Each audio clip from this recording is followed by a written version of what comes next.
Hello every one, welcome back. ഈ വീഡിയോയിൽ I have ബീനും I had ബീനും തമ്മിലുള്ള ഡിഫറൻസസ് അതെങ്ങനെയാണ് യൂസ് ചെയ്യുന്നത് എന്നൊക്കെയാണ് നോക്കുന്നത്. അപ്പോൾ ഫസ്റ്റ് വൺ നോക്കിയേ, ഐ ഹാവ് ബീൻ. ഇത് തമ്മിൽ എപ്പോഴും കൺഫ്യൂഷൻ ആവാറുണ്ടല്ലേ, അല്ലെങ്കിൽ ഇത് എവിടെ യൂസ് ചെയ്യേണ്ടതെന്നൊരു ഐഡിയ ഇല്ലാത്തൊരു സിറ്റുവേഷൻ എല്ലാവരും ഫേസ് ചെയ്തിട്ടുണ്ടാവും. ഇത് സിമ്പിൾ ആണ്, പക്ഷെ ഇതിന്റെ എങ്ങനെയാണ് ഇത് വരുന്നത്, എന്താണ് ഹാവ് ബീൻ യൂസ് ചെയ്യേണ്ട ആ ഒരു കോണ്ടെക്സ്റ്റ്, ഏതാണ് ഹാഡ് ബീൻ യൂസ് ചെയ്യേണ്ട കോണ്ടെക്സ്റ്റ് എന്ന് അത് നമ്മളുടെ മൈൻഡിൽ ആ ഒരു ഐഡിയ വേണം. അത് ഞാൻ ആദ്യം ക്ലിയർ ആക്കി തരാം. First one, I have been. അതായത് ഓൾറെഡി ചെയ്ത് തുടങ്ങിയ കാര്യം, അതിപ്പോ എന്ന് വേണമെങ്കിലും ആവട്ടോ, ഇന്നലെ ആയിക്കോട്ടെ, ഓക്കെ, ചെയ്ത് തുടങ്ങിയ കാര്യം, അല്ലെങ്കിൽ കഴിഞ്ഞ വർഷം മുതലായിക്കോട്ടെ, അല്ലെങ്കിൽ കഴിഞ്ഞ മാസം ചെയ്ത് തുടങ്ങിയ ഒരു കാര്യം ഇപ്പോഴും നമ്മൾ തുടർന്നുകൊണ്ടിരിക്കുകയാണെങ്കിൽ, ഓക്കെ, അത് പറയാനായിട്ടാണ് ഹാവ് ബീൻ ഉപയോഗിക്കുന്നത്. മനസ്സിലായോ?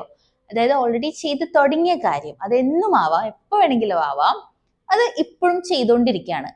ഓക്കെ, ഇതാ നമ്മളിപ്പോ ഈ ഒരു പോയിന്റില് ചെയ്തു തുടങ്ങി, ഇപ്പോഴും തുടർന്നുകൊണ്ടിരിക്കുകയാണ്, ഇപ്പോഴും നടന്നുകൊണ്ടേയിരിക്കുകയാണ്. അങ്ങനെ പറയാനാണ് ഹാവ് ബീൻ ഉപയോഗിക്കുന്നത്. ഓക്കെ അല്ലേ? ഇവിടെ എക്സാമ്പിൾ നോക്കുമ്പോൾ ക്ലിയർ ആവും. Action started in past and is still continuing. Example, I have been learning English for 2 months. ഞാൻ ഇംഗ്ലീഷ് 2 മാസമായിട്ട് പഠിച്ചുകൊണ്ടിരിക്കുകയാണ്. അപ്പോൾ ഇംഗ്ലീഷ് പഠിക്കാൻ തുടങ്ങിയത് ഈ ഒരു പോയിന്റിലാണ്, ഇപ്പോഴും പഠിച്ചുകൊണ്ടിരിക്കുകയാണ്. ഇന്ന് ഈ വീഡിയോ ഷൂട്ട് ചെയ്യുമ്പോഴും അല്ലെങ്കിൽ ഇത് പറഞ്ഞുകൊണ്ടിരിക്കുമ്പോഴും ഇംഗ്ലീഷ് പഠിക്കാണ്. മനസ്സിലായോ? അത് പറയാനായിട്ടാണ് നമ്മൾ ഹാവ് ബീൻ യൂസ് ചെയ്യേണ്ടത്. ഇനി അടുത്തതാണ് ഐ ഹാഡ് ബീൻ. ഇത് ഐഡിയ ക്ലിയർ ആണല്ലോ, ഓൾറെഡി ചെയ്തു തുടങ്ങിയ കാര്യം ഇപ്പോഴും തുടർന്നുകൊണ്ടിരിക്കണം. അപ്പോ ഐ ഹാഡ് ബീൻ എന്ന് പറയുന്നത് നമ്മൾ ഓൾറെഡി ചെയ്തു തുടങ്ങിയൊരു കാര്യം കണ്ടിന്യൂ ചെയ്തുകൊണ്ടിരിക്കുന്നു, പക്ഷേ അത് കഴിഞ്ഞിട്ട് ഒരു കാര്യം കൂടി സംഭവിച്ചു. മനസ്സിലായോ? അതായത് അതിങ്ങനെ വരും, ഇത്രേ ഉള്ളൂ. Action was ongoing in the past. ഒരു കാര്യം ചെയ്തു തുടങ്ങി, അതിങ്ങനെ തുടർന്നുകൊണ്ടിരിക്കുന്നു. But it ended before another action happened. പക്ഷേ ആ തുടർന്നുകൊണ്ടിരിക്കുന്ന കാര്യം വേറൊരു ആക്ഷൻ സംഭവിച്ചപ്പോൾ തീർന്നു. ഇപ്പൊ നോക്കാം, എക്സാമ്പിൾ കണ്ടാൽ മനസ്സിലാവും. I had been playing for 1 hour. അതായത് ഞാൻ 1 മണിക്കൂറായിട്ട് ഇപ്പൊ ക്രിക്കറ്റ് കളിച്ചുകൊണ്ടിരിക്കുകയാണെന്ന് വിചാരിക്കാം.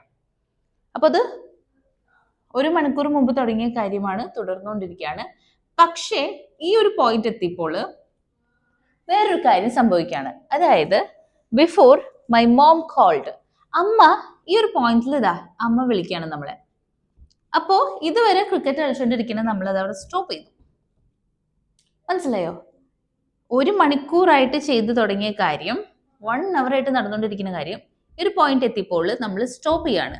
കാരണം ആ സമയത്ത് നമ്മളെ അമ്മ വിളിച്ചു. കണ്ടോ? അങ്ങനത്തെ കാര്യങ്ങൾ പറയാനായിട്ടാണ് ഹാഡ് ബീൻ യൂസ് ചെയ്യുന്നത്.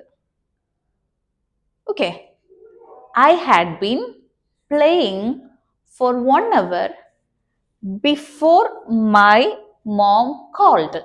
അമ്മ വിളിച്ചു എന്നുള്ളത് ഒരു പാസ്റ്റ് ഒരു കാര്യം, അമ്മ വിളിച്ചു. അപ്പോ അതിന് മുമ്പത്തെ പോയിന്റ് വരെ, അതുവരെ ഞാൻ 1 മണിക്കൂറായിട്ട് ക്രിക്കറ്റ് കളിച്ചുകൊണ്ടിരിക്കുകയായിരുന്നു. കണ്ടോ? അങ്ങനെ പറയാനായിട്ടാണ്. അതായത് ഓൾറെഡി ചെയ്തു തുടങ്ങിയൊരു കാര്യം വേറൊരു ആക്ഷൻ നടക്കുന്നതിന് മുമ്പ്, തൊട്ട് മുമ്പ് വരെ ഞാൻ തുടർന്നുകൊണ്ടിരിക്കുകയായിരുന്നു. ഇത് പറയാനായിട്ടാണ് ഐ ഹാഡ് ബീൻ യൂസ് ചെയ്യുന്നത്.